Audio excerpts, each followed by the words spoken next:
永续生命的研究，特别是食物如何在不同的世代连接社会、经济与生活脉络。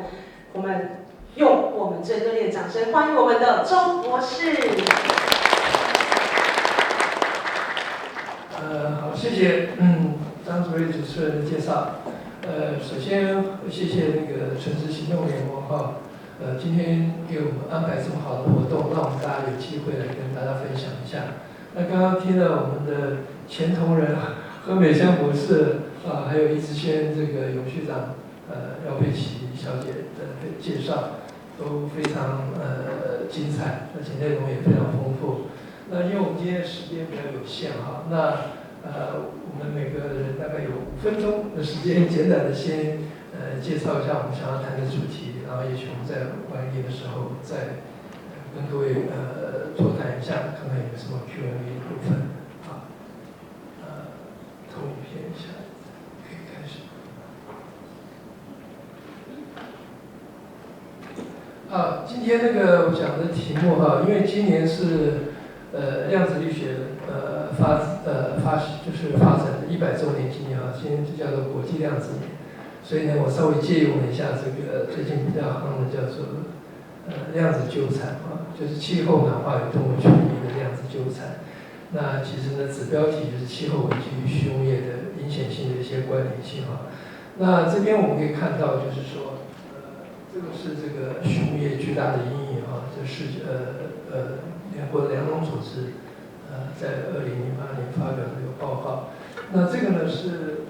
就是NASA 呢在从1881年开始啊，就每年的记录全球各地的平均温度的变化。那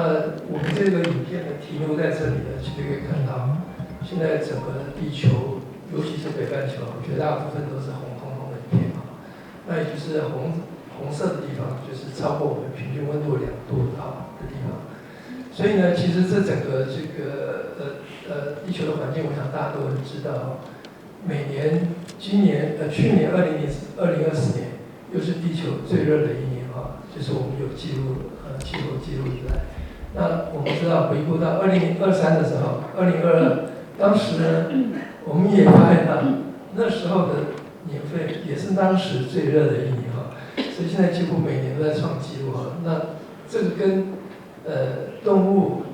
权益，还有就是跟畜牧业，它到底有些什么关联呢？我们稍微简单的介绍一下，下一张。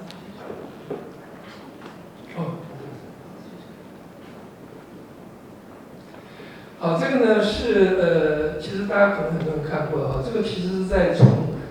南极冰柱的资料里面得到的哈，还原的这个过去80万年的温度啊，红色是80万年的温度，以及那个蓝色的呢是这过去80万年的二氧化碳的成分的含量哈。因为我在1991年我在念研究所的时候，我参加过这个格陵兰的冰原探明计划。我们那时候也是，就是说去采取格陵兰平原的冰柱样本啊，所以做的事情是同样的事情。那只不过南极它的资料是更久啊，但是我们可以看一下，这80万年呢，其实经历过地球的5次的冰河时期啊，也就是冰河来来去去5次，我们的温度呢跟二氧化碳啊都没有超过这个数值啊，大概是270、280左右啊。可是呢，最近的100多年呢，我们一下子跳到现在已经快要400了，这个400左右了啊。那这个变化当然是超过过去80万年来的变化值啊，所以是急剧的上升。所以如果我们说有人说还在怀疑的话，就是说这次的温室效应跟暖化极端气候是认为我们是这个有这个就是所谓的天然自然循环的话，这里其实会就是这个数据完全是会打脸这种说法哈。因为在这么短的时间，如果你想想看啊，如果伍子胥他从这个地方跳到这里的话，我想他也很快头发就会变白，我可以理解他为什么头发会变白啊，因为这个数值实在是太惊人了哈。啊，这个是，所以我们不能再把这个推给这个地球妈妈哈，这是我们人类我们做的事情要敢做敢当啊。那为什么要关心这个驯养动物跟这个，尤其是畜牧业的话，跟动物权？因为全球的动物总数呢，其实现在大概有好几百亿哈。那这些鱼类这不算哈，还没有算在里面。那我想特别强调一下，就是这个牛只呢哈，我们大家常提到牛只呢，其实呢家牛也就是说有养哈，基本上是大概有10亿头哈。那整个加起来，我们会看到人类呢82亿人口的总重量平均62公斤的话，跟每一头牛平均600公斤的总重量，大概我们其实牛只的总重量远超过人类啊，那是9亿吨跟这个5亿吨的比较啊。那问题在哪里呢？问题就会产生对我们的环境、水资源还有粮食产生非常大的这个压力。那这个是全球的牛只分布图哦。巴西的话有2亿多头牛他们的牛比人口都还多平均一个人1点多头牛。那台湾有十几万头，你可以想象台湾有10几万头牛吗？这牛都在哪里？它们隐性的在某些地方那我想看一下，就是畜牧业它的等效碳足迹是很多的研究都有讨论过的那其实，在2006年呢之前是不清楚，也不知道但2006年开始呢，联合国粮农组织发表这个畜牧业巨大阴影这种报告之后呢，里面提到全球人为温室气体排放有18%那这个是远超过运输交通部门总和大概14%左右。那当然09年世界银行也做了研究，认为甚至到51%。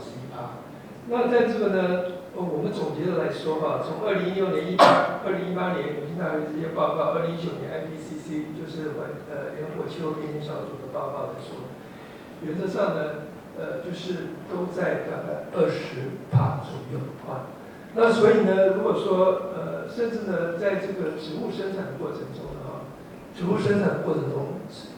其实我们的碳足迹呢是34%那所以这个减碳当然在从食物的角度来减碳是一个非常客气而且非常积极有效的做法。那这个是牛津大学在2018年发表在 Science 这顶级期刊的一个报告。其实你可以看到各种不同的食物呢，它的碳足迹有多少那我们可以看到，其实牛肉呢、羊肉这些肉品类都是最高的那植物类的豆类的就是坚果类这些都几乎看不到跟这些肉类比较也几乎看不到它们的碳足迹当然也不是没有所以这就是说，我们从食物上可以做的这个减碳的这个功效其实是非常大的那另外呢，在世卫组织在1947年就提到过，健康有3要素生理、心理跟社会适应3大健康。那我觉得我们的现代人的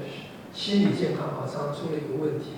因为我们常常会自相矛盾比如说呢，我们认为有些动物呢它是宠物，对不对比如说狗或者是猫但是我们认为猪鸡牛羊它就可以是食物，这其实是人类逻辑上的一个理性逻辑上的一个非常冲突的地方因为你如果问猪的话，它也会说我也是生命我也不是食物，跟狗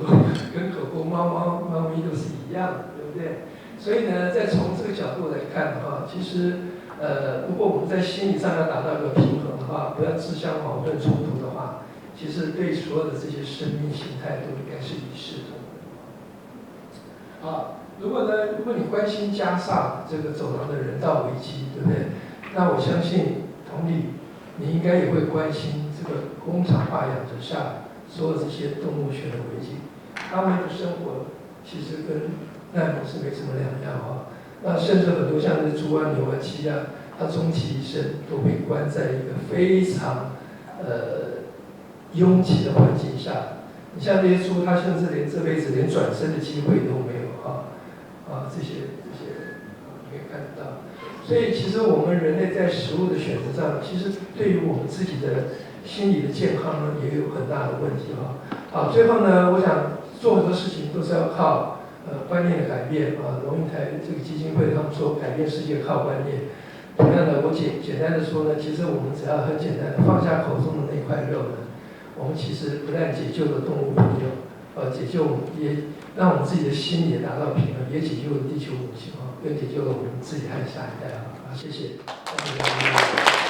哇，非常谢谢周博士帮我们大家整理了这么棒的数据，可以让我们看见这世界已经渐渐走向我们需要去努力的一个情况跟面向。